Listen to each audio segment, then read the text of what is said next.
Hey everybody, doing a mic check here. Got a lot of technical issues today. Let me know if you can hear me okay though. Go ahead and warn you, my camera is acting up, so it's gonna be a little bit different than normal. All right, sound is good. Someone says, all right, here we go. We're going to click over and we'll start talking ships. Stand by.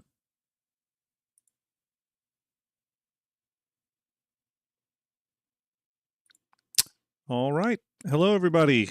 Hope you're doing well.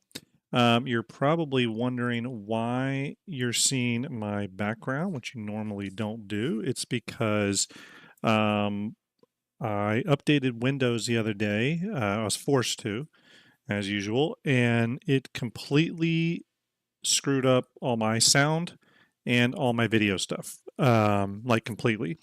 NVIDIA Broadcast does not work anymore, like at all. It will not function. I've reinstalled it. It will not function at all. It just does not work. so, um, on top of that, every sound setting I had set and dialed in, and it took me a while to get all that dialed in. I've never really wanted to have a lot of sound issues other than maybe levels. Every sound is broke. Every single sound setting in every application is broken. In addition to that, OBS and all the software one uses to stream.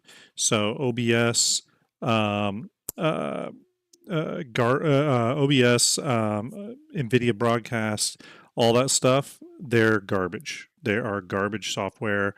There's hopefully one day someone comes along with a product that is like professional level, because none of them are professional level. They're like gamer relate level things. For example, it is so bizarre that OBS cannot read a video input unless it's the dominant video. It is so ridiculous. Anyway, hope you're all well. Getting a few things up here and getting them set. Right, there we go. Today on Shipyard, we are going to talk a few things. We're going to talk actually, hold on a minute. Am I showing offline on Twitch? Are people on Twitch seeing everything? Why does Twitch Stream Manager say I'm not streaming? Okay, now it says I am. Okay. Um, hello everyone on Twitch. There's Lazy. Okay, good, it works. Lots of technical issues here. I just cannot believe the Windows update screwed so much up. Like, I'm gonna have to probably do some testing tonight. Anyway, we're going to talk about the Mirai Guardian, which you can see up here. It's why I'm already in set, because I don't have my broadcasts cutting my background out, so it can be my video can be all big and normal. I'm kind of struggling here, so bear with me. Thorx, thank you so much for gifting that tier sub. Appreciate it. Thank you so much for doing that. Really appreciate it, Thorx. Salute to you, giving you the double salute. So we're going to talk about the Mirai Guardian. Obviously, you see that here. It's hit the EPTU, I believe. I have some thoughts on it. We're going to check some video out, some screenshots out. Not by me. Stuff I think provided by a hater, if I'm not mistaken. I think this image here is a hater image. Dirt Divas, thank you for that subscription. Appreciate that. Thank you so much. And then I thought we would talk a little bit about what was originally going to be the primary topic for this episode, and that is capital ship gameplay. I've been hearing some conversations lately on, people's thoughts regarding capital ships now that we sort of know Star Citizen 1.0 and how maybe their idea of capital ship gameplay has changed, which is odd for me, only because for me it didn't seem like much of anything changed. And a lot of my plans for capital ships are still mostly intact. So, again, thought we would talk about the Guardian a little bit here. So, first off, before we jump into that, how is everybody doing? Hope you're all well. Getting ready for 4.0. Have any of you all been in 4.0? I logged into 4.0 the other day, had a really smooth gaming experience. Was able to load a bunch of ships up in the Polaris, took off towards Bloom, landed down in a really picturesque spot, and was able to get the vehicles out, explore around a little bit. Everything was really, really smooth for me. Um, I know that's not been the case for a lot of people though. So how has your 4.0 experience been so far in EPTU? There's VMXCO. Hope you're well. Hoping 4.0 comes this week to live. Yeah, I mean it's looking like it is going to come to live this week. I know a lot of people were panicking, saying, "Well, it's got to be today because CIG goes on break." Um, CIG goes on break for a month starting on Friday, and that is true. However, I'm pretty certain CIG has a strike team that is ready to fix critical issues or anything like that. So I don't see the issue. I don't see the fact that they may have to fix things or do emergency hot fixes or something as being anything that would prevent them from leaving or publishing this week. They've actually done that before. Um, so yeah, let's see here. What else? VMXEO says Pyro is beautiful. I agree. It is very beautiful. Bloom in particular is and I've heard a lot of people say this. Bloom is a really stunning planet. So if you haven't checked Bloom out, it's one to definitely check out. One quick thing I did want to mention to everyone: if you won one of my IAE posters, one of these posters, I have updated them with the newest ships from IAE. Probably going to get the Guardian in there as well. These will start processing end of this week. Okay. If you were the winner of one of these, during our IAE coverage, I'll probably process those orders end of this week, this weekend. It'll have all the ships, including the Guardian, in it, and it takes about a week to process and then about a week to ship, sometimes a week and a half, depending on where you're at. If you're international, it may take longer. I think it can take up to 3 weeks to get to you. So just bear with it, be patient, it will come. Yeah. Um, Citizen Scott says smooth 4.0 experience, famous last words. Yep, that's true. The servers do seem to degrade pretty badly over time. I know Ender was trying to get into a few servers several times and was really struggling to find a 4.0 server that would function. But I was every time I've played it so far, though, has been really smooth actually. So maybe I've just been pretty lucky. Um, the first time I got in, I was able to do like 6 jumps back and forth, super smooth. And then the other day when I got in, just maybe it's yesterday or the day before, I got in. It was butter. It was really butter smooth. I thought I take any screenshots? That's the real question. Let me check that. I may have took some screenshots here. Maybe not though. We'll see. And then we'll get into our main topic. I know sometimes when I do these episodes, people will leave comments saying, "Oh, you got to wait till so and so to be able to get to the actual content." Yep, I don't know what to tell you. I get on here, I like to talk a little bit.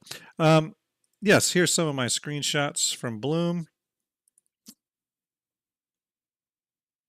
I forget what no, these aren't. Are these mine? Yeah, I think these are mine. Can't remember. No, it's pretty. Nope, that was pretty much it. I think that's pretty much it. Yep. Um. Okay. Let's go ahead and get into our primary topic. The Mirai Guardian. What is all of your thoughts on this ship? Let me see if I can shrink it down just a little bit. So obviously this is the long talked about. I think people have been talking about this ship for at least a year. Um, Mirai heavy fighter is what it's rumored to be. I guess we'll find out. There's obviously 2 variants: the standard variant and then the key or qui or however they're going to pronounce it variant. That is possibly some sort of quantum interdictor or something like that. Um, so this is it. It does have an interior. We're going to look at that here in just a second. What's everyone's thoughts in chat? I'd love to hear your thoughts. If you want to grab those thoughts while I am looking for a few more things, bear with me. Go ahead and post your thoughts down there, and I will get to a few of those.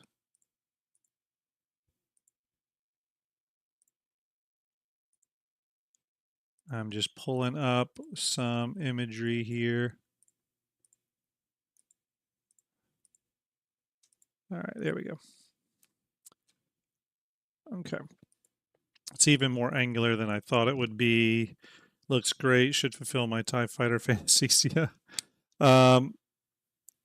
Yeah. So honestly, VMXEO says it's my heavy fighter of choice, and I don't even like most heavy fighters. Yeah, you're a Mirai fan, I believe, too, just in general, right, VM? I believe you told me that one time. Okay, Wolf Blitzer says, interesting idea, 2 size 5s and missiles. Yeah, have they confirmed that? 2 size 5s? They may have. I'm not 100% sure. By the way, everyone, thank you for the follows, the subscribes, all that stuff. Really appreciate it. If you're over on YouTube, obviously, really appreciate the thumbs up and the like buttons and all that stuff over there. Trying to grow the channel over there, so really do appreciate it. Also trying to grow it here on Twitch. Obviously, I've got to do some testing later, though, so you may see me again as I try to figure out what's wrong with the camera. So here's my personal thoughts on the Guardian. I do like it. I think it's really interesting design. I am not a big Mirai fan, though. I think that has that's just something I've come to accept at this point. I think it has a lot to do with the engines. I'm not a big fan of the pod-like engines. A lot of the other parts of the ship I really like, and I'll say that this ship to me is a lot more successful from a design standpoint than the Fury, in my opinion.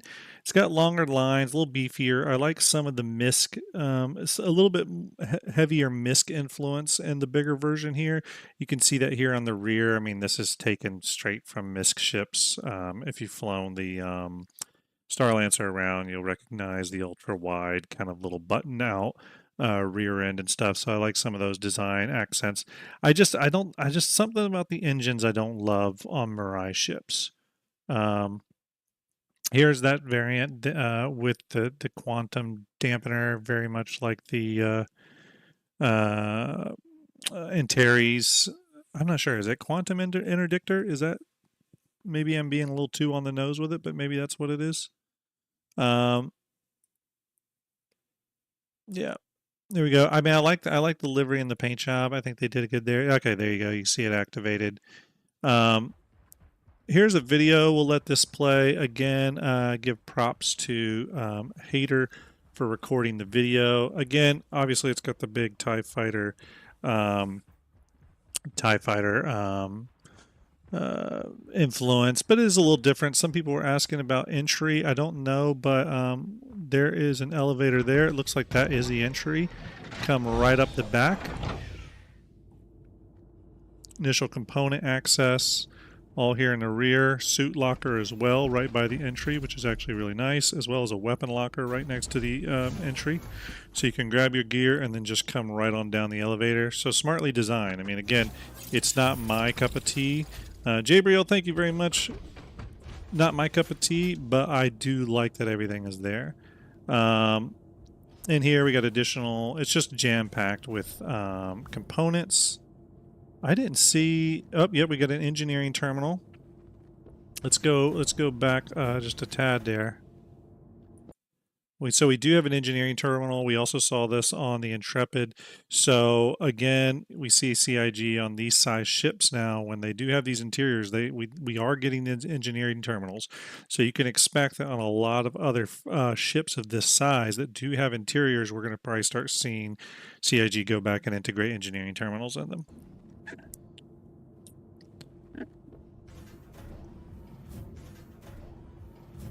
Yeah. Love everything. Again, components, small habitation area with a bunk, personal storage up top, I believe, small little kitchen. Again, really cool. Again, especially if like food and water and everything become a real thing that we have to deal with. Nice little shower area for the good old actor status tier 2. True Blue Ninja, this is the Mirai Guardian. Then you can go down the hallway, probably some additional components. into the front seat. It's got a little bit of an opening area. It looks like the front totally seals, which is kind of nice. There we go. See it in space here in action. Obviously, there's some actuation with the nacelles, which we kind of knew that already from the original video they sent. Again, looks really cool. I actually like the dashboard overhead like that. That's probably one of my favorite things. Just gives it a little bit of something interesting. You know what I mean? Just something a little different. I do like that they're doing that a little bit more now. You know, the dashboards and stuff on these ships are becoming very unique, not only to the manufacturer, but in terms of their layout and their aesthetics and stuff, just becoming very unique from ship to ship, and especially manufacturer to manufacturer. Again, I can see some people not liking the view, thinking that it's a little crowded. But some people are going to love it. Again, I think it's cool. I do like the design of this. Sweet Swordfish says, so Graham, are you telling me you don't like the Johnny 5 engines? I don't. I love Short Circuit, and I'm a big fan of Johnny 5 ever since I was a kid, but not a big fan of the Mirai engines. I think I would almost like them better if they weren't circle, like balls. Maybe like plus signs would have been cool, and they could have still been oriented in a way that can swivel around on a gimbal, like the circular engines. That could have been cool. Yeah, Citizen, I agree with you. Visibility is a little strange on this one. Again, I think it's going to be a little bit of a love-hate. Some people are going to love that. Some people are going to not love it, right? It's not going to be for everyone. I do think it's interesting, though. It's an interesting addition. I like CIG has put it in the game, and I feel like that with a lot of ships, you know, where I'll look at it and say, yeah, I'm glad that's in the game. I think this should exist in the verse. Is it for me? No, but not every ship is for everybody, right? The Reliance, another ship series that I think is really cool. I love the look of the Reliance, but it's just not for me. I'm not going to fly one, really. But I can see why people do, and I can see why people like it, you know, so. But there you go. I mean, that's the Mirai Guardian. No big surprises here. Obviously, we have two variants of the ship, Quantum Interdictor, I believe, and a, or, you know, whatever the terminology there is, Quantum Enforcement, whatever. And then probably, I'm thinking a heavy fighter. I guess it could be medium, though, if I'm being fair. This could be a medium fighter. Let's watch the video real quick.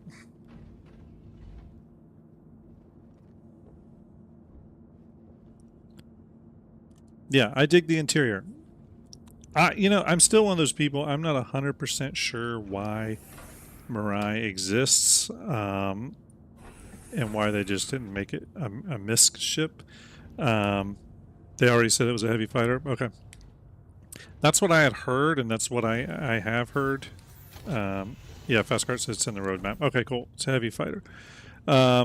So, you know, it competes there with ships like the Vanguard and the F8 and stuff like that. This is kind of, maybe not competes with them, but kind of sits in that that tier of fighter ships. So there we go.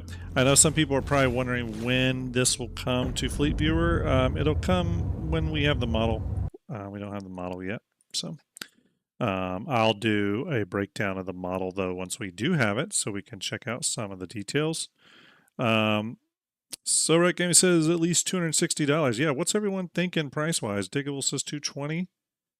Destroy, nice to see you as well. Salute to you. I hope you're doing quite well. I'm going to pull over. I'm going to move some imagery down here. Bear with me, everybody. Also, everyone, thank you for your follows. Thank you for all the love. Thank you for the subscribes and thumbs up and all that good stuff. Again, my aim is to bring this to Fleet Viewer sooner rather than later. As soon as I get the model, I'll obviously be getting it in VMXEO I know is in chat. I'm not sure where Starfab is at. Maybe this is a good test ship for Starfab when they get it done. Get the updates done to Starfab. But in the meantime, I'll probably do a kind of a medium fidelity version of it while we wait for Starfab to be updated for Fleet Viewer. I did the same for the Zeus and for the Medical Terrapin and stuff like that. We'll eventually update those flight ready ships with a Starfab export, so they're all super pretty. But for the time being, I can do like a kind of a tertiary pass to get something at least halfway decent up. So I got prices all over the place here. See, everything all the way from down to 220, I think, on the low end, all the way up to, I'm seeing 300 on the high end. 300 on the high end. Snores a lot. Thank you for that follow. Really appreciate it. True Blue Ninja, thank you for that follow as well. Kellox, thank you as well. You all are amazing. Really pumping out the support today. Appreciate that. Sending the javelin overhead. Steve Dev 7. Hope you're well, Steve. Salute to you. Thanks everybody for those follows. You're amazing. And thanks for sticking around, talking with us. So yeah, a Guardian. I could see this hitting. Chat, help me out. Where is the F8 currently? Where does the F8 sit, price wise?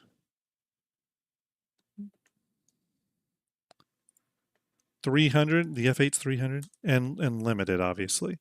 What's the Guardian then? Or sorry, sorry, not the Guardian, the Vanguard. What's the Vanguard?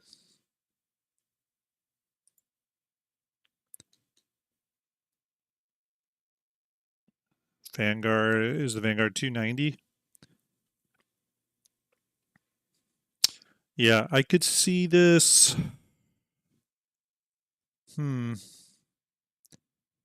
Which Vanguard? Like the Harbinger. It's 290. Okay. I always think of the Harbinger first, although the Sentinel's my favorite. Sentinel's 275. Okay. So let's just round up or round and say 280, right, for the Vanguard series, 300 for the F8. Do we have any other heavy fighters? Defender, Banu Defender, right? And the Scorpius is 220 plus. Yeah. I don't know. I think this ship probably sitting somewhere. CIG said Vanguard competitor, Ruben. Hope you're doing well, Ruben. Okay, so I would put this somewhere in that. I could see this coming out around 260. Is Defender's a medium? Is it? I thought it was a heavy fighter. Oh, okay. Is there a? Yeah, okay. Yeah, I guess you're right. I thought it was. Yeah, Santaki Eyes medium. That I knew. Okay, interesting. And the Hurricane. Yep, forgot about the Hurricane. Hurricane's 210. Yeah, I'm putting this at 260. That's where I'm putting it. It has an interior. And the things that come along with an interior, increased survivability, bed logging, all that kind of stuff. So interior plus it's got the Mirai factor, plus it's got the little kind of TIE fighter wannabe kind of look to it. It's gonna sell. CIG knows it's gonna sell. I'm thinking 260. I'm thinking 260 and maybe the interdictor variant 270. 275 maybe at the high end. 270 is what I'm thinking though. Something like that. Looks like most of you, or it looks like we're all kind of in that rough ballpark though. So yeah. Yeah. But there it is, the Guardian. Again, if the model drops today, or VM, I don't know if you have the ability to pull the FBXs from EPTU, but if you are, and can send me the FBX, I can start working on it early. But either way, as soon as the either the FBX or the hollow model becomes available, I'll start working on the Vanguard, or sorry, the Guardian. Jeez, I'm gonna confuse those. Vanguard or Guardian. I need to get those right. I'll start working on the Guardian though, so we can get it into Fleet Viewer. Also, a little bit of exciting news, sort of related to Fleet Viewer. Um, Starjump is going to be getting a little bit of a logo refresh and a little bit of a branding refresh. Um, that's obviously going to roll into Fleet Viewer as well. Fleet Viewer is going to get a little bit of a facelift. It's something Starlet brought up, and in addition to the logo and sort of marketing assets for Starjump that I've been working on, we're planning on doing a little bit of a facelift for Fleet Viewer. So hopefully you all will enjoy that. All right, there's the Guardian. Anything anyone else wants to talk about related to this ship? Destroy says, I dislike the interior. Maybe it's the lighting. It is really dark, um, but I do like it. I like the new Misk interior. This kind of like powder coated, contrasted with these like silver, like almost like brushed aluminum sort of textures. I really think that's kind of cool. Rav, appreciate that follow. Salute to you. Hope you are well. We're trucking towards our goal, everyone. But I am liking the new Misk interiors. I like the Starlancer interior. I do like the whole sea interior, which I know is not technically a new ship. It's been out for a while, but I do like those interiors. I'm hoping that translates on over into the Odyssey and ultimately the larger Misk ships like the Hull E and Hull D and stuff like that. Do we still think the blue silhouette was the Guardian variant? I'm thinking so. Let me pull up the silhouettes real quick. Since you brought them up, I think it's a good time to bring those back up here. Here it is. Yeah, I think if I do think this is that variant, or at the very least the Guardian. It's got these little winglets here, something that Executes pointed out. Um, and I'm not sure we're seeing that on this version of the ship. Let me back up a little bit here. I know there's an exterior.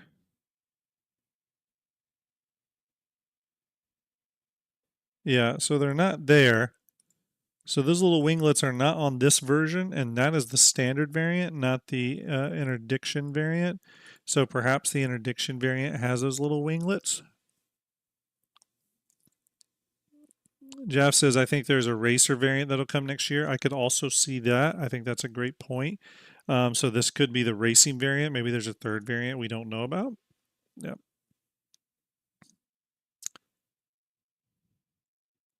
Terran61 says, is it in the EPTU? Curious how you got it so earlier. So I don't have it technically yet. It was just in the EPTU and people were checking it out there. I'm pretty sure that's where people are seeing it. Check the photos of the silver photos for the winglets. Yeah, let me look. Oops, sorry. Let me bring up the photos real quick here.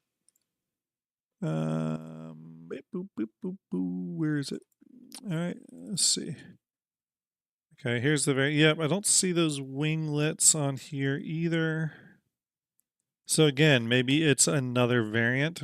Let me move down here. Yeah, I don't see any sort of winglets of any type on here. Yeah. So again, maybe there's just another variant. Could definitely be another variant. Senor 55, hope you are well. Hope everybody's having a nice day today. Again, thank you everyone for the follows and the support.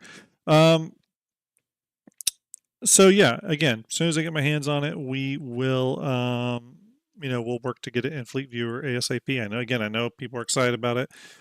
Generally when I know people are going to be very excited about a ship, I really try to push it out quickly just because I know you want to take images of your fleets and all that good stuff. So we'll work to make that happen. Fastcart says, I wonder why people thought this would be a racer. It's way too big. So I think there'll be a racing variant. I think CIG stated at one point, I can't remember where I saw this Fastcart, but I believe they stated that they did see bigger ships eventually being raced. I'm trying to remember where I read that or where I saw it. Or was I talking to a developer or something? I can't remember. But I know at one point I heard that they did want larger racing ships. for more long distance endurance racing. So again, not sure if that's still on the cards or if I'm misremembering or what, but I thought I remember that. Question: do you think? And everyone, if you have a question or comment you want to ask, just put it in brackets and I'll catch it. Question: do you think something will be sacrificed on the QED variants, weapon size, living area? If so, what would be the point in getting the base ship? I do think something will be sacrificed. Maybe weapon size. I could see weapon size being sacrificed a little bit. So maybe instead of dual size 5s, it's got dual size 4s. I could see that. I could definitely see that. Or maybe it loses the missiles. It still has a size 5s, but loses the missiles. The key, Dirdiva says key only has one size 5. You get a single size 5. Okay, interesting. Interesting. I don't know if I like that change. I'd have rather have lost the missiles and kept the guns.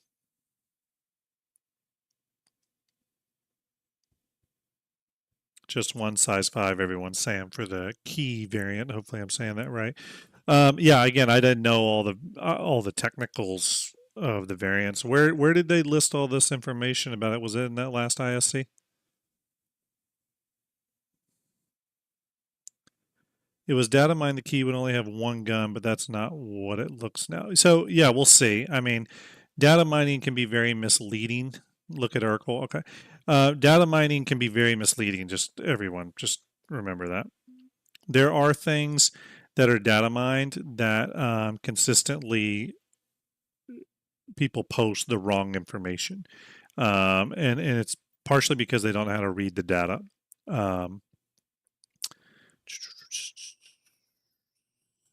Question: do you think with the release of the Guardian that we'll get ships from other small manufacturers? Possibly when they move back to those manufacturers. I don't know if there's any need to right now though. Let me know what you mean by that. I mean, yes, we'll get more small ships for sure. We just got the Intrepid from Crusader, so I think they're always sort of working on the small ships. Radium, how will this stack up to the Vanguard series? I think the Vanguard may win in every aspect except maneuverability and speed. That's possible. We'll have to see what the stats are. I'm not sure what any of the stats are on this ship. It I guess it's supposed to be more maneuverable and agile and stuff. So, I mean, that could be a pretty big benefit, especially to like dogfighters and stuff. The Vanguard, I know, is supposed to be a little bit of a brawler, though. So, we'll have to see which one maybe has more endurance. That'd be interesting to see. I have to kind of catch myself up on the Vanguard stats as well. It's been a while since I've checked in on that ship. Swordfish says, question, Starfab is not working, right? Starfab is currently being updated, Swordfish, to work with the 4.0 code base by the Starfab team, of which there's maybe one in chat here, VMXEO. They are working on it. It's been a complicated endeavor, a lot of hard work. I don't know all the ins and outs or anything. All I know is that with the 4.0 code base, it totally changed the way CIG packaged all the data. So it's requiring a complete kind of rebuild of Starfab to some degree, and that's what they've been hard at work on. So just giving them all the patience they need. Oh, we got quite a few people. We got 345 people over on YouTube right now. Holy moly. Thank you, YouTube. Everyone, please follow the channel if you haven't followed the channel already. Trying to grow our YouTube channel. And on Twitch, got 70 so people. So thanks for hanging out. Really appreciate that. You all are amazing. Again, if you haven't followed the channel, please do. We really appreciate that support. Trying to get into regular streaming now. Last couple weeks, Starjump Shipyard slipped a little bit because we had some issues, or I had some issues, but getting back to it. Snipe Cool Bunny says, question, what I meant by small manufacturers is just me crying about Kruger being forgotten. Can I get you to pay respects to the P series? Hey, I think the the Merlin and stuff are really cool. P-72 and the P-52. Is it P-52 or P-50? Yeah, I think it's P-52. God, it's been so long since check those shits out. I do think they're really cool. I would love for CIG to go back and do some more small manufacturer stuff, and I do lump Consolidated Outland in there, which we know we're about to get some Consolidated Outland stuff. Kruger, obviously. Argo was kind of in that mix. They're slowly growing out of it as they get more ships. But I would love for Kruger to expand its line, or at the very least, maybe ship manufacturers work with Kruger to do like hybrid ships. That'd be really cool. Mr. Green Sauce, thank you for that follow. Sending the javelin flying right over my head. Really appreciate that. Mara says, why do you think they chose that cockpit view? It limits the view compared to previous Furies. Well, the only thing I can think is that's part of that's kind of part of, do I have a cockpit view? Let me go back. Yeah. Is they felt like probably with these nacelles down here sticking out, it's almost your center line for flight, right? It's almost like how you kind of know to level yourself a little bit and get some context of where or context of where the ship is at and its attitude. Now, obviously, you can do that with instruments, but I think with those sitting there, it probably felt a little heavy to have the dashboard low like that, so they probably put it up. Before you know it, this ship starts to get a little bit of a crowded view. Again, I think this is a view that some people are going to love, some people are going to hate. I love the dashboard up in the air like that, like mounted higher. The view, here's the thing. I don't mind when stuff is in my way, right? Sinalea, thank you for that subscription. Really appreciate that. You sent the Kraken overhead, giving you that double salute. Really appreciate that. Thank you so much. I don't mind struts and things like in my purview, right? I don't mind that at all.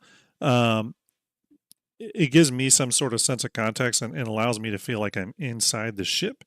But some I like more than others, obviously. The Connie's struts just feel a little bit more superfluous and like a little bit like unneeded, where certain things like the view out of this ship, the parts and pieces coming in the view don't bother me or anything. I actually like the view out now that the more I look at it. And they did a really nice job on the dash, although the dash doesn't look very Mirai to me, or maybe I'm wrong.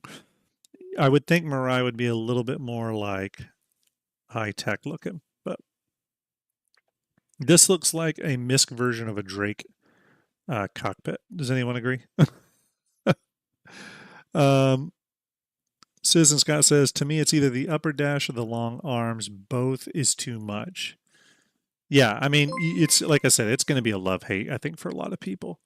Mr. Green Sauce, thank you for that subscription. Really appreciate you. Thanks for all that love and support, everyone. I promise to get my camera sorted out again. Apologies for that. It's always something. It's always something. Let's see here. What else do we have question-wise? And we'll talk a little bit of capital ship stuff. Shanks for Giggles. It's a hell of a name. I like that. Think we will get MISC Fortune with 4.0. I hope so.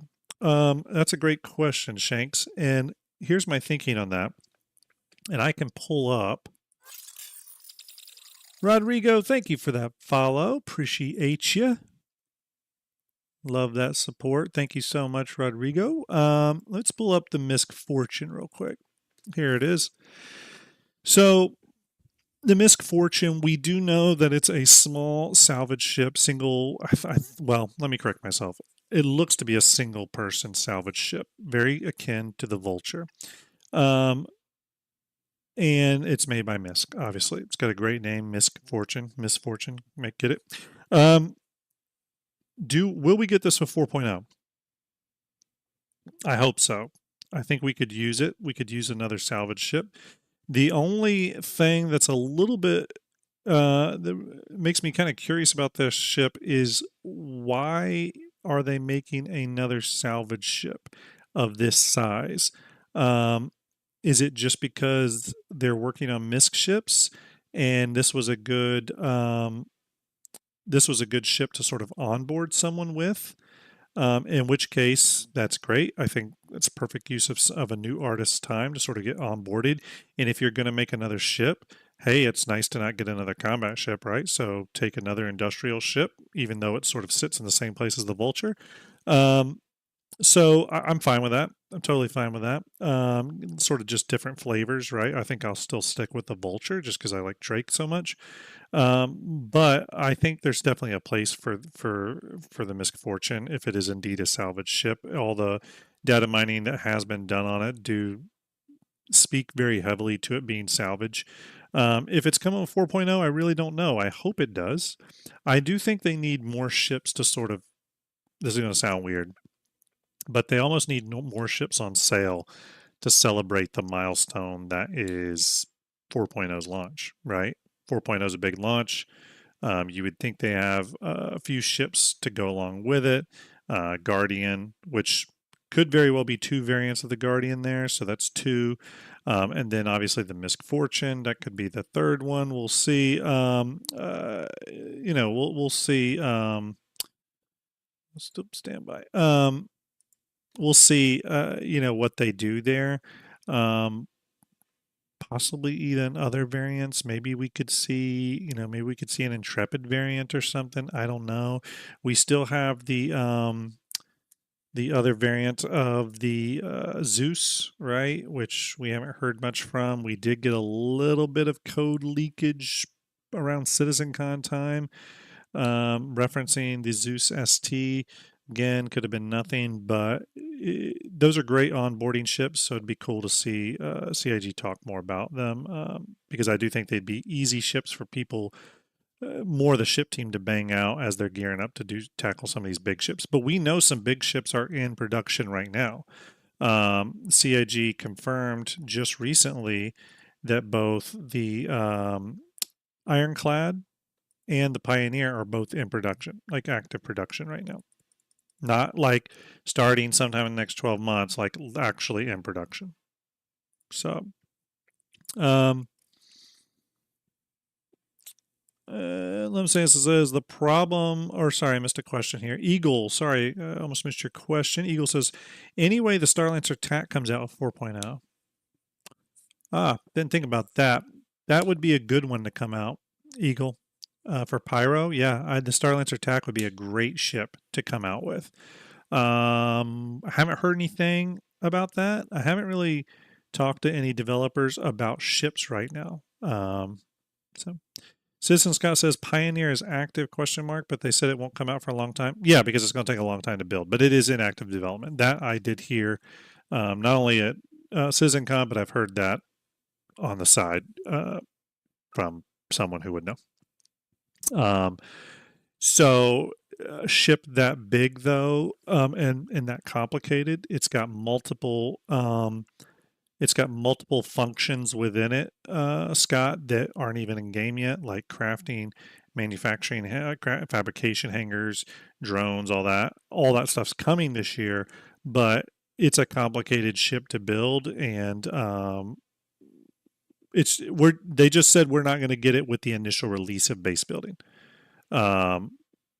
I think the Pioneer will come out before 1.0, Wolf, from everything I've heard. So I'll talk a little bit about what I've heard in regards to base building. Let me go back to a nice little image to hold on. So what have I heard about base building? I talk to people. Some people are friends and close up with high-level CIG people. Sometimes I get good information from them. Sometimes I get less good information from them. Sometimes I talk to developers myself, not necessarily high level, like super high level people, but good like mid-range people. Sometimes I talk to people on the ship teams. What I have heard is that base building is the focus. It is like the singular focus right now. Let me correct myself. It is Star Citizen 1.0. That's like the focus, but base building is Star Citizen 1.0. Okay, how and the even though base building is Star Citizen 1.0, they really got to do a lot of testing on base building, so they do want to get it in our hands sooner rather than later. I have been told by multiple sources, multiple CIG sources, people who have been 100% spot on their information, that base building is coming this year and that it's coming sooner than we think. That's what I've been told. That's not me saying that it's coming in February. That's not me saying that's coming in June. I don't know when it's coming. All I've heard is that it's coming next year, 2025, and that it's much further along than we think, and it's coming much sooner than we think. Okay. Now, you all have played Star Citizen for the same amount of time or longer than me. You know what that means in CIG terms. That probably means a initial version of base building, right? Got to be realistic here. Initial version of base building, in my opinion, is going to be the hover trolley and the CSV FM, the fabrication module variant of the CSV. They're going to come out with those, and we're going to be able to build small things. Then a patch or two later, we're going to get the Starlancer build, and we're going to be able to start building large things. And we're going to have that for a while. And then once, after that, and I don't think it's going to be next year, by the way. I think it'll probably be the year after next, so 2026. I think we will get the Pioneer and very large base building stuff. So space stations, all that stuff. If you were to try to ask me, well, when's 1.0 coming out? I don't know. If I had to guess, I think they probably have an internal target that's pretty aggressive. Maybe that's like 2028 or something like that, but I really don't know when their plan is. Citizen Scott says, normally I would agree, Grim, but I think they're going to drop the build with tier 0. You could be right, Citizen. You definitely could be right. I haven't heard one way or the other on the build specifically. I haven't really asked much about it, but it's definitely possible. I think you could be. I definitely think you could be right with that. I don't think I think at this point it's all speculation. So any so anything ideas like that I think are totally possible. They could. Connor L says, if you look at the roadmap, they have been working on base building and crafting most of 2024. Yep, it's true. I've heard some things too that tell me that if I don't know if Ender's still in chat. Ender, are you still here? Maybe Ender is. Malkiri, hope you're well. Salute. Ender will tell you that it was May of 2023, so May of last year, that me and him had a conversation, because I remember where I was at. I was actually camping. I was camping and we talked on the phone. And I told him then that I had gotten some information, and the information I got from sources, inside sources, was that base building is the focus and was going to be what Star Citizen 1.0 was sort of built around. Not necessarily base building, but crafting and manufacturing. Fabrication, all those like buzzwords, is that all was going to sort of be the point of Star Citizen. I told him that at that time, that was May 2023, and I told him all the stuff I had learned from it. And now seeing the Star Citizen 1.0 vision, it turns out that's mostly all correct. You know what I mean? John Franklin says 0 chance base building hits live 2025. I wouldn't say there's 0 chance, John. There's always a possibility it will not go live. You're absolutely right about that. There's definitely a possibility it could stay in PTU hell and never hit the live servers. I wouldn't say it's 0% chance though, based off what I've heard. But I actually understand why you would say that though, John. I actually do get it, because the current game we play has no like even small microcosm of building or manufacturing, other than just pumping out our multi-tool guns out of the Vulture's crafting bay. It's like the only little bit of manufacturing we got, fabrication that we have. So the idea of base building seems like crazy time. Like it seems like it's 10 years away. I totally get it. Mobius Reaper, thank you for that follow. Really appreciate everyone. Follows are doing great tonight. Or today. It's daytime. What am I talking about? Space Flaw, thank you for that follow. Salute to you. Appreciate that. But I do think ultimately that the base building 1.0 version, or sorry, base building tier 0 is going to be CSV FM and the hover trolley, and we're going to be building small and medium bases, essentially small little areas with a small subset of buildings. Tyler can't play. Thank you for that follow. Really appreciate it. I'm sure you can play. So we're going to be building small homes. As a matter of fact, I could see base building tier 0 as being mostly about building homes, not necessarily building the giant manufacturing plants or resource gatherers. You know what I mean? It may just be more about placing buildings down, decorating them. That way, CIG can test things like planetary shield tech and all that stuff. We'll see. Citizen Scott says a rumor I heard is that they're talking internally about a Q2 base building target.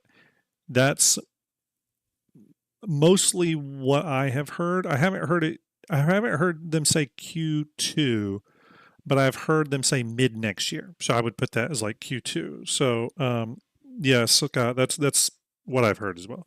Again, everyone, just because I say what I've heard is they're gonna targeting this time doesn't mean they will. We all know CIG could very well slip, right? So that's what I call it for. Yeah.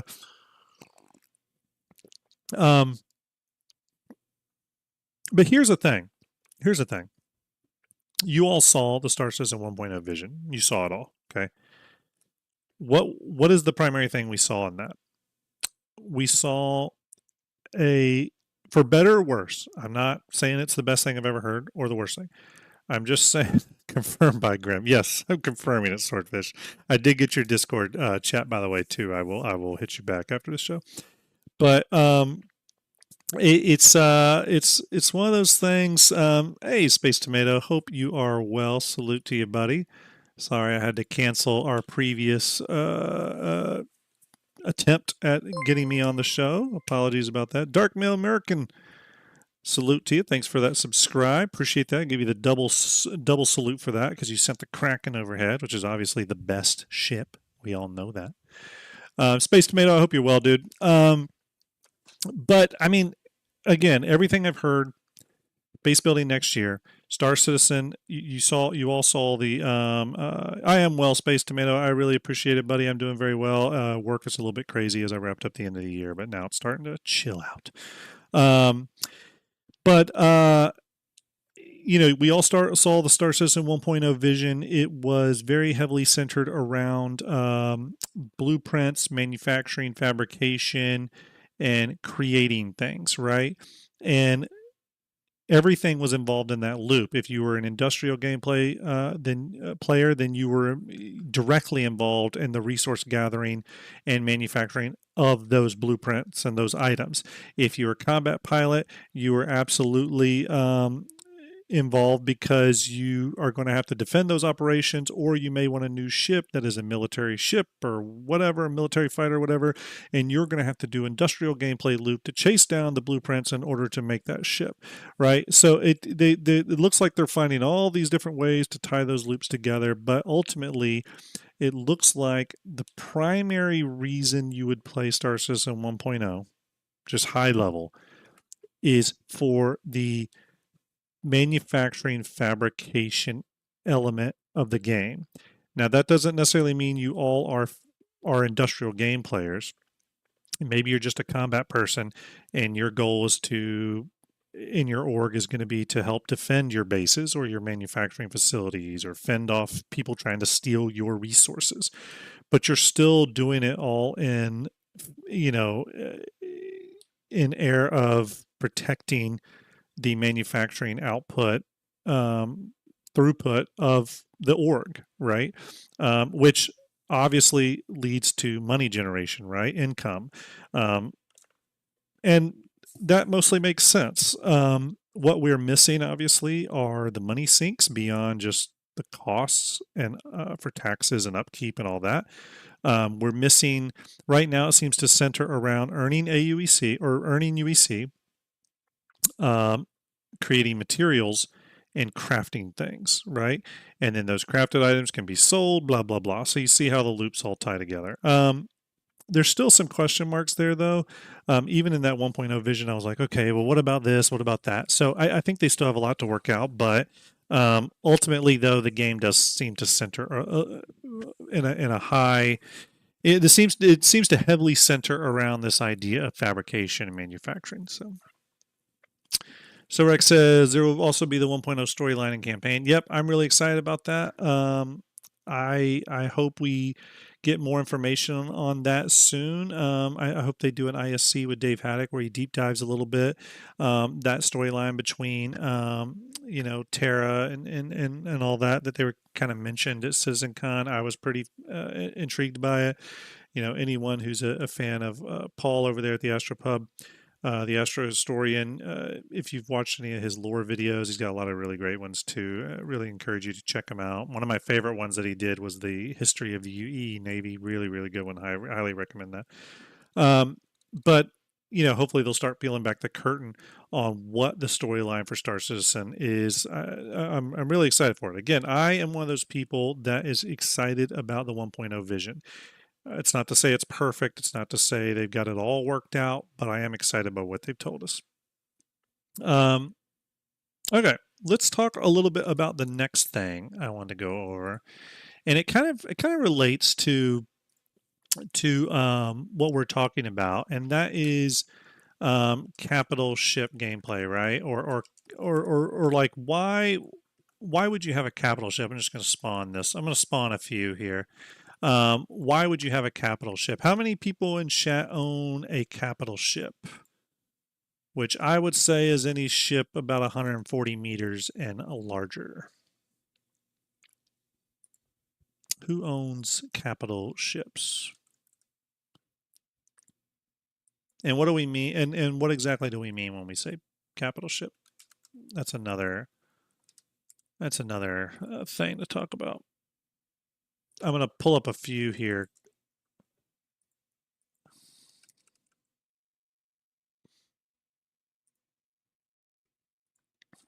Many of them. Many of them. I get it. I get it.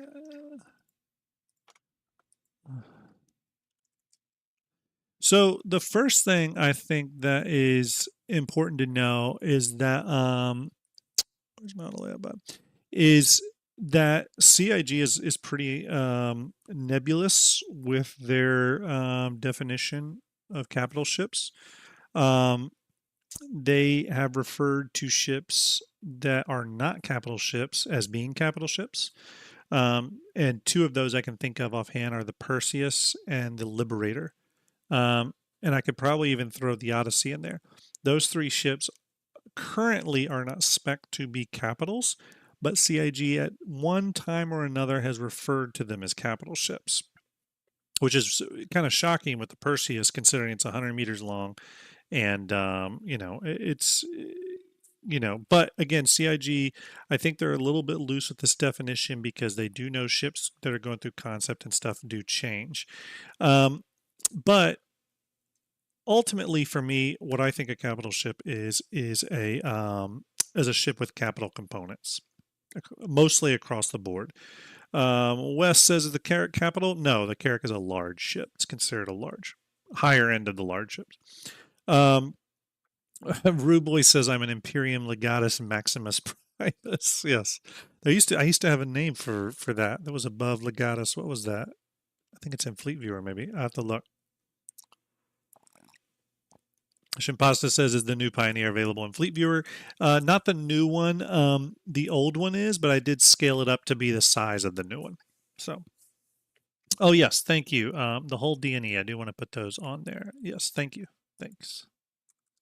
I don't have all the capitals on here. I wasn't necessarily trying to do that, but we're just kind of looking to prove a point here. So capital ship gameplay. I've seen recently a bunch of content creators make some really interesting content, primarily centered around this question of, and I believe Space Tomato, if you're still in chat, I saw one of your episodes too that seemed to focus on this question of, are people sort of divesting from capital ships.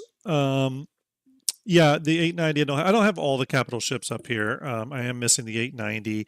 I'm probably missing. There might be another one or two. The 890, and possibly another one or two that could maybe slide into that. The Odyssey maybe could be considered capital. I actually do think the Odyssey will go capital. Um, but I'm in the BMM, yeah. But we're just kind of proving a point here.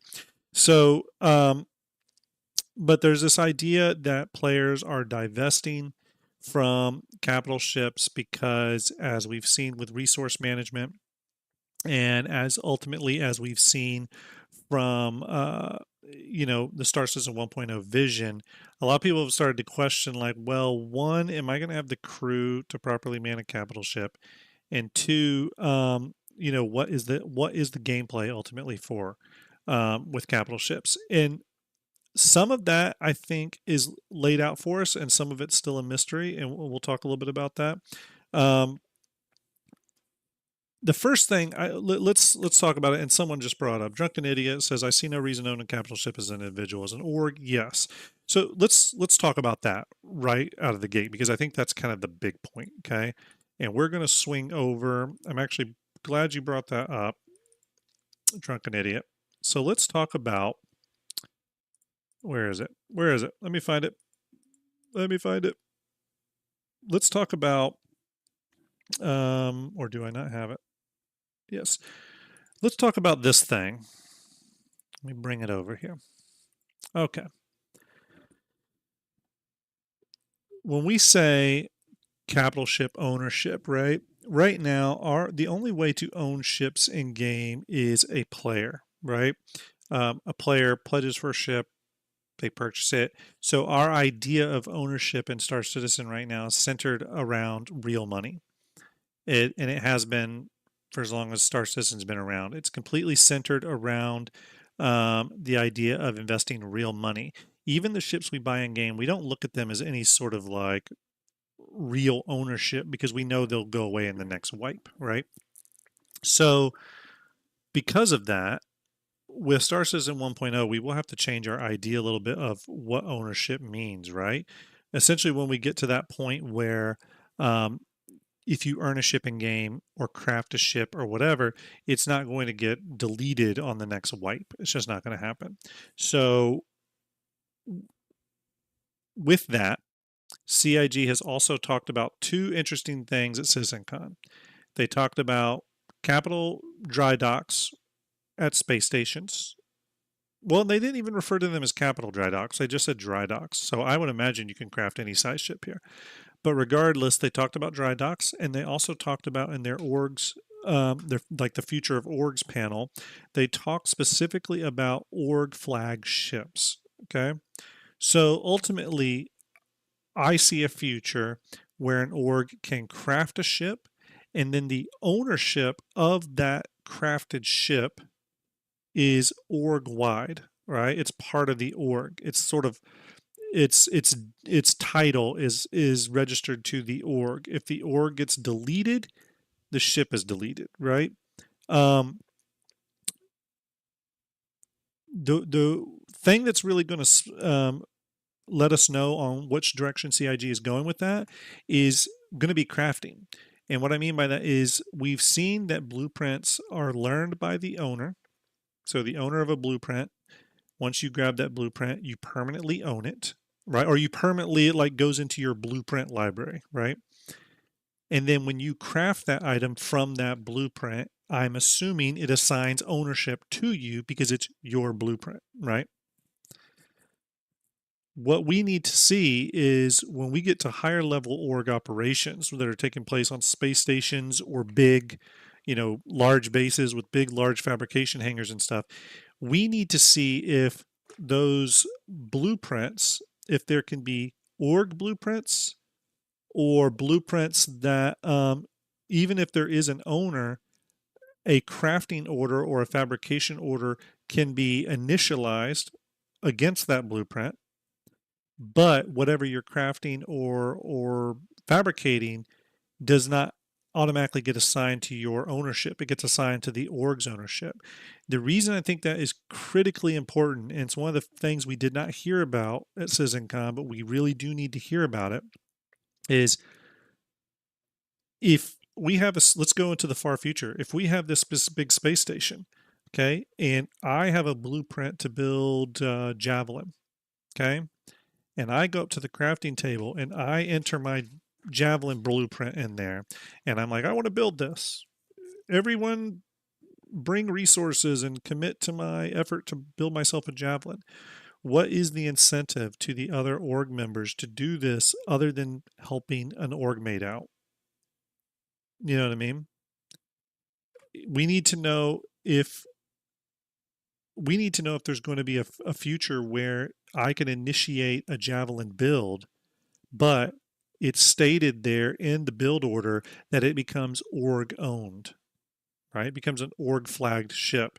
And when that happens, I see people in the org having an incentive to chip in, whether they're going out mining every day for a month, getting raw materials, refining those, bringing them back to the dry dock to be put into the ship, to the ship build order. You know what I mean? There's going to have to be incentive for the player to do that. And I think there's going to be slightly less incentive if the ship is going to be owned by another player versus the org. Does that make sense? I know I'm a little bit mealy all over the place with it, but it creates a weird place though, where you're now creating money sinks or UEC sinks that don't come with any level of ownership on your behalf. You're just putting it in to essentially an org effort. Now, I don't see that as a bad thing, especially with future Star Citizen players, but that is critical, right? That is critical. So when you say that ships shouldn't be owned by the individual, I don't necessarily disagree with you. I think ships are owned by individuals right now, like capital ships. Capital ships are owned by individuals because there's no other way to own them right now, and they're part of funding the game, right? So in that respect, they're doing what they're meant to do. But in the future, I see a much different future vision for capital ship ownership, right? And I think the dry dock here at the org space station was the first time I saw a little glimpse of CIG's vision for what that future may look like. Wolf Blitzer says, Star Grim, I think if you're crafting a ship, it might be neutral till it's own, making it sellable. Possibly. Again, we haven't heard how that's going to work, so that'll be interesting. I agree with you. I hope that's the way they go. So let's talk about capital ship gameplay. Some of these are easy.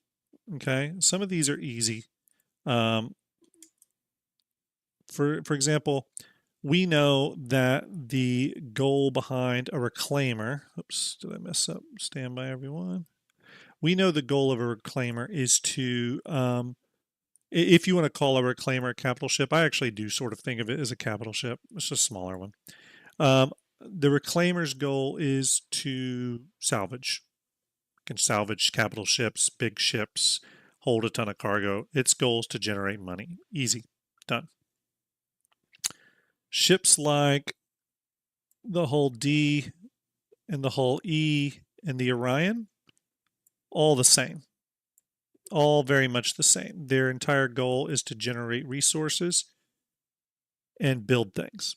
And those resources get refined, sent to the manufacturers or are sold or whatever, traded, and essentially these ships are to generate money on a capital scale, right? Easy. It's easy to figure out. Pioneer kind of falls into that. Essentially, its goal is to manufacture. It's getting fed by these bigger ships. This is also the ship that is going to be, the Pioneers is the ship that sort of allows us to build the supply bay, okay? Which then allows us to build the space station, right?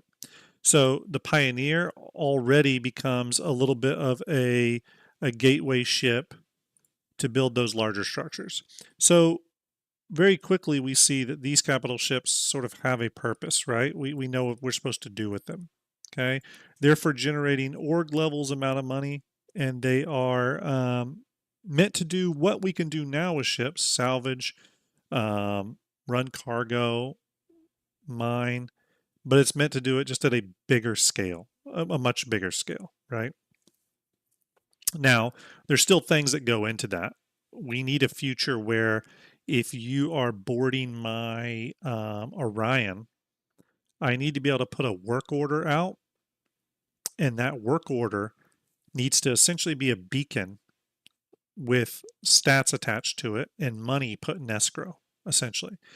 Meaning, if I want to go out on my Orion one night, I need to be able to put out a beacon work order that says essentially hiring crew, 3 people, to run my Orion 4-hour mining session in the Air and Halo. You have your roles listed out: engineer, 2 mining operators, whatever you want your roles to be, with a guaranteed percentage of profit for that player, right? So the player, if they go bring up that beacon, they read what you're looking for, and if they agree to it, then they are agreeing, once they hit the agree button, they are agreeing to get to the meeting area by the countdown timer. Let's say the Orion owner's given everyone 30 minutes to get to Seraphim Station.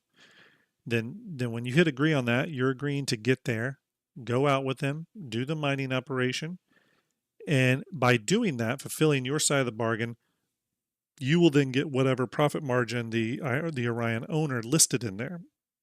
And they can't deny it to you because they've already hit agree on that little contract as well, that little escrow contract, right? So if you go out in the Orion and you make 10 million UEC, and your percentage as someone who hired on through that beacon, your percentage is 1.5 or 10 point or 15% of that, then okay, you need to get your $1.5 million, $1.5 million, or whatever it is. So we do need a way. Personally, I think we do need a way to be able to hire crew where you can set what the profit margin for that crew member is going to be, and that gets locked in, and essentially through the mission payout or through that player's own money they put into some sort of escrow system, the player can get paid. Don't know if CIG is going to do that, but they really need to do that. Yeah, essentially a work order. E. Smith says, work order, you're asking for too much from a game. That hardly happens in real life. I mean, maybe E, but we're talking about a game that's literally supposed to have serial number tracking on every 1SCU box of cargo in the verse. This game has done nothing but try to make things complicated. So I don't think a work order is too much to ask. To me, a work order is actually nothing more than a quest acceptance in WoW for a party. If we all accept the mission or the quest together in WoW, then we're all guaranteeing ourselves rolls of the dice on loot, as well as rotating, money pickup from dead mobs, all that stuff, right? So essentially, you're just guaranteed you're getting locked into something, but you're guaranteed to get what you're supposed to get out of it. Silly says Eve Online has this level of contracting now. Yes, exactly. Eve already has it. I mean, there's been a lot of games that have had it, so it's not like unheard of that it's in a game. But those ships are easy to talk about in that regard. What I wanted to talk a little bit about today was ships like the Javelin, the Idris. Obviously, we have the Polaris now, etc. Even ships like the Kraken and the Endeavor. How do these ships factor into future capital ship gameplay? And let's talk about the Endeavor and the Kraken are kind of the easy ones, in my opinion. These two ships the Kraken is going to be able to facilitate essentially capital scale support operations for pretty much every gameplay loop, right? Mining, salvaging, racing, anything like that. It's going to act as a way station for you to bring things to, offload, and then cargo ships come and offload. The only thing I could really see the Kraken benefiting from, if CIG were to do it, would be some sort of way to offload massive amounts of cargo out of a side door here to load up ships like the Hull C and Hull D quicker. But that's a whole other thing I'll go into in a later episode when we'll talk deep dive the Kraken a little bit more. The Endeavor. So the Endeavor is a capital ship, but because of its modules, here's how I picture the Endeavor working. I think, hey, New Soul Sounds, hope you're well, salute. The Endeavor I see working essentially as not necessarily doing any one profession at a capital level, like doing a capital scale version of mining or salvage. It's not going to do anything like that. What I think it's going to be able to do is do a lot of different gameplay loops at sort of the medium to large level of operation, right? So yes, the ship is big and it will grow and it does big operations, but it's more, this ship is less about doing things on a capital scale and more about just having flexibility, right?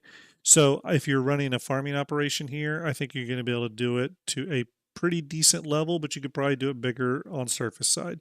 If you're going to do science and stuff gameplay, you're going to be able to do it pretty well here, probably at a large level, but you're equally going to be able to do it to the same level on like a base or something, or even bigger on a base from like an extra large base or like a large base. I think you're going to be able to do stuff at a higher level than the Endeavor will. I think the Endeavor is just all about flexibility, right? So you may have one Olympic module on there for farming, but then the back end might be your hospital wing, right? We'll just have to see how they do it, but I don't think, and I'm one of those people too that actually doesn't think the Endeavor is going to grow all that much. I do think it will grow, but I don't think it's going to grow to the level that some people think it's going to grow to. I know how a lot of people think the Odyssey is a good idea of where they're heading with the Endeavor. I actually think the Star Lancer is. Imagine the Star Lancer, but lengthened a lot. I think that's honestly where the Endeavor is going to go, personally. So let's swing over to the combat ships, though, because this is what I really wanted to talk about. Let's talk about the combat ships and their usefulness, especially with the Polaris just coming out, everyone's favorite new capital ship. And I wanted to talk a little bit about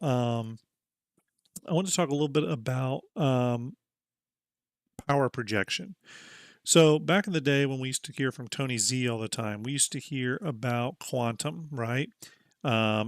Now that system it's sort of got a little bit of a branding change and I think some feature changes, but essentially I think they refer to that now as StarSim, right? Let's see here. One second, everybody. Okay. So StarSim. When I heard about StarSim, one of the big things, one second, everybody.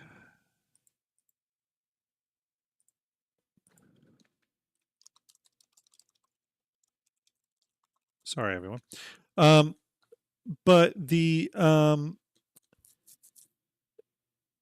with quantum, it was supposed to generate missions based off things that were going on in the verse. So, for example, and it did a lot of other things, but I'm just saying this is one of the things he talked about, is that if you were doing a lot of pirate activity in a certain area of space, then it would be able to see that and it would generate missions and stuff that could kind of tie into that, right? So maybe it generates bounty hunting missions for bounty hunters because of your pirate activity, right? And it could actually integrate NPCs into this, all kinds of stuff.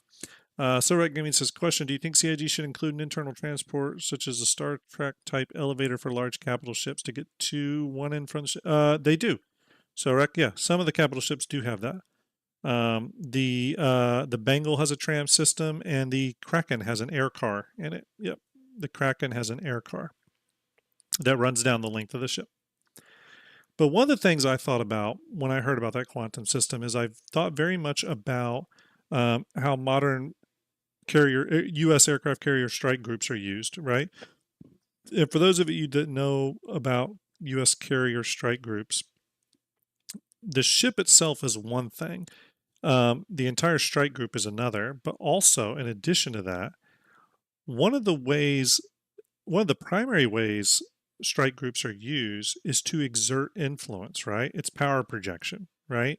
So if we send a carrier strike group to the to the wherever, the Pacific or the Red Sea, the South China Sea, or wherever it's going, the whole point of it is we're trying to put America's foot in that door, right? We're trying to exert our influence there. Even if our ships don't get into any combat, don't get into any direct action stuff, they're still playing their role as capital ships in the US Navy, right? They're out there exerting US influence, showing US strength, US resolve, US backup, whatever you want to call it.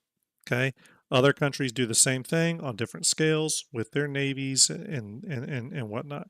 But regardless, I could really see capital ships having that sort of function in the future of Star Citizen. So, for example, we all know data gathering is a thing in Star Citizen, right? We have data runners, we have scanning.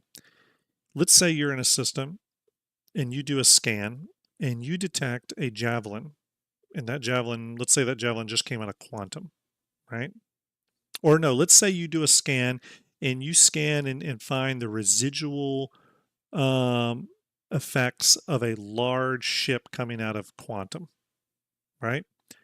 You kind of go to that area in your Star Runner or your Herald, and when you get over there, you scan and detect a javelin. Okay. You then take that information back to a comm array or to a marketplace or whatever. You upload that, send that information out to people. Maybe you send it to the UEE or you send it to the local pirate group or whatever, right? You go to their database, you upload it, however that system's going to work. Or maybe just by scanning it, it becomes knowledge. I don't know. But based off that javelin being in the system and people knowing that it's in the system, missions are generated, right? And things change on the back end, specifically around. So, for example, let's say you scan the javelin, it's fully loaded to bear. Perhaps missions then would be generated that are pirate NPCs that then spawn and try to attack the javelin every now and then, right? That is going to get out, and what you could possibly see is, let's say, salvage industrial players saying, oh, there's a javelin and there's a lot of fighting in and around or there's a javelin in the system and there's possibly going to be fighting around that. Either the javelin's going to get taken down, destroyed, or there's going to be a lot of NPC ships that go and try to attack it and they get destroyed. Either way, there's a hell of a lot of salvage to do out there, so they get some gameplay out of it. Galanthius, hopefully I said that right. Thank you for that follow. Really appreciate it. So essentially, just the mere presence of a capital ship affecting gameplay, right? If you bring let's say a javelin enters a system like Nyx, right? I could totally see missions being generated, and because of those missions being generated, there's going to be those roll-on effects, different gameplay loops popping up and getting activated. The different gameplay loops are going to affect the prices of things. So you see how the roll-on effect just starts affecting everything. It's like dominoes falling, right? Just by the mere presence of a capital ship. And that would be an interesting way for big orgs to exert their influence, because they're going to exert it somehow, right? Orgs like our good friends over at Test Squadron and stuff. The whole point of having a big org is to exert influence, right? To control an area, to exert dominance, whatever the case may be. If you bring all your capital ships out to play around some moon of Terra, or maybe not Terra, but Pyro, right?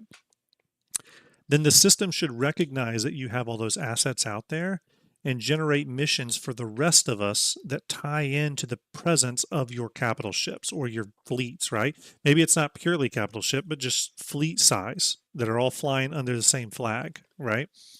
Paula says, well, the issue is that capitals need to have massive range, particularly ships like the Jav. Well, yeah, and that's kind of interesting too, because before we all thought we would be jumping to 30 systems. Now we know Star Citizen 1.0 is going to have 5 systems, right? Now, more systems are going to come out, but it may be 5 systems for a while. And with that, we don't know. And with that, the range now may not be such an issue. So to me, it really comes down to presence, right? The whole point of owning a Javelin or an Idris or a Polaris or a, anything like that should be about presence, right? Exerting influence and dominance. So if you know, for example, you're in a big org and let's say you're very UEE aligned, right? And you're operating in an area doing a lot of mining operations, but you also bring your javelins out there and some of your bigger capital ships, especially combat oriented ones. Let's say some little pirate and their herald scans your operation, picks up on the multiple javelins you have out there, the multiple Idrises, but also picks up on the multiple Orions you have out there or the multiple prospectors you have doing their work. That herald then sells that information to maybe the mercenary guild or whatever, right? The in-game NPC driven guilds, you know what I'm talking about, that they talked about at CitizenCon. Maybe they sell that information back to them because maybe those NPC guilds are always paying a price for data.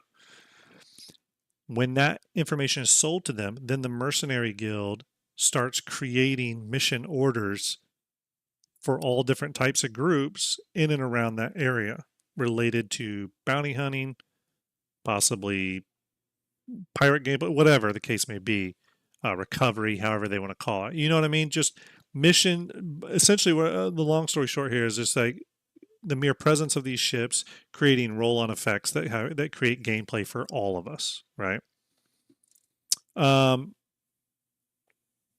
Trench says, should the Idris M be the loaner for the Javelin once it comes out? Yes, but the Idris, it probably should. Yeah, probably should.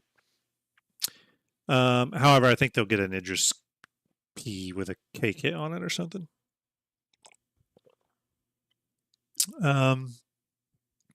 Yeah, I mean, Galanthus, that's exactly the point. Is that you want a system that feels natural based off what's happening in the system. Again, this is all the stuff Tony Z used to talk about, how we would have this back-end system that was sort of reacting to what was happening so that everything just wasn't like static all the time, right? And someone brings in their fleet, it would be cool if, so like, for example, if someone flies into the Nyx system with like 10 javelins and a bunch of other support ships and stuff, once that information gets out to the wider world, it would be cool if, sure, we as players can just fly there and attack them or try to help them or stand by for the inevitable salvaging that goes on, whatever. That can happen just completely emergent, as an emergent gameplay thing. But it would be cool if there was a back end there, and hopefully this is still the way Star Sim is going, that will create and generate content for the rest of us based purely off the fact that those ships are there, right? And by those ships being there, you're inherently guaranteeing that certain gameplay loops are there, right? So if I scan and I detect a Polaris out there, well, then I kind of understand that combat gameplay is a loop that may percolate out in that area because a combat ship has just come into the system, right? If it's if I detect say a reclaimer out there, well, okay, I know there's salvage to be done out there, so maybe some salvage missions should be generated, but also that might be a good opportunity for some pirate missions to be generated, right? To help to attack the reclaimer. Okay. That would also help out a little bit on this idea that if you do go out in a ship like a reclaimer, you might need to go, I'm out there on my reclaimer. I need to hire a friend of mine to act as a protector, right? Even if that protector just distracts the enemy for a minute for me to jump out of system, but I need to hire a protector. Or maybe you're going into a system to do some salvaging in a reclaimer, but you were like, okay, I'm going in here. I don't have any protection. So I'm going to kind of go under the radar, right? I'm going to be shutting a lot of my systems down, trying to keep my EM signature low, all that kind of stuff. CIG's already talked pretty heavily, and they even showed us some video of signature masking, right? To where small ships are going to be able to fly next to big ships to sort of mask those signatures. Remember when they showed us all that? Imagine going out in a reclaimer, knowing that missions can be generated to counter you just being in the system, doing the thing you want to do. So you have some friends come along to help you, but maybe the order is, hey, stay close to me to help mask your signature. That way, if we do get company, you can pop up and be a little bit surprised. Again, you don't want it to be annoying. You don't want it to be just because you're a reclaimer and doing some salvage in a system. You don't want 20 bounty mission or 20 attack missions generated because of your presence, but maybe one mission could be generated. You know what I mean? That could be cool. So again, this idea of power projection and influence, right? By having a ship out there, it's influencing the gameplay that is generated from it. Bunker says EM signature on a reclaimer. Oh, it's only the size of a small moon. True, but hopefully at distance, maybe that large EM signature from a reclaimer seems like background noise at distance, right? See, Tyler can't play. Do you think when all these new systems come out, Stanton will dead with no players, or do you think there'll still be? I think there'll still be a lot of players in Stanton. Stanton's still a commercial hub. That's its intent. So I don't think there'll be any issues there. Everyone, real quick, I just realized I'm going to have to run. I have to go deal with something. It's been fun talking today. I hope you've all had a great time. I am sorry about my camera work. I will get that solved tonight. One thing I was going to say is keep an eye on my channel. I am planning on doing a giveaway for, stand by. I'm planning on doing a giveaway for this thing whenever it comes out. So if you are hankering for a Mirai Guardian, I am planning on doing a giveaway for it. So, keep your eye open and we'll try to make that happen. Now, let's see here. Let's see here, everyone. We're going to stand by. All right, we're going to send you over to someone who rated me not too long ago, so I'm going to raid them. I want you to give them some Starjump love, if you would, please. Oh, thank you for that follow, Owl. Really appreciate that. One second. Why is this not working? Let's see. We're going to send you over to... Oh, yes, there it is.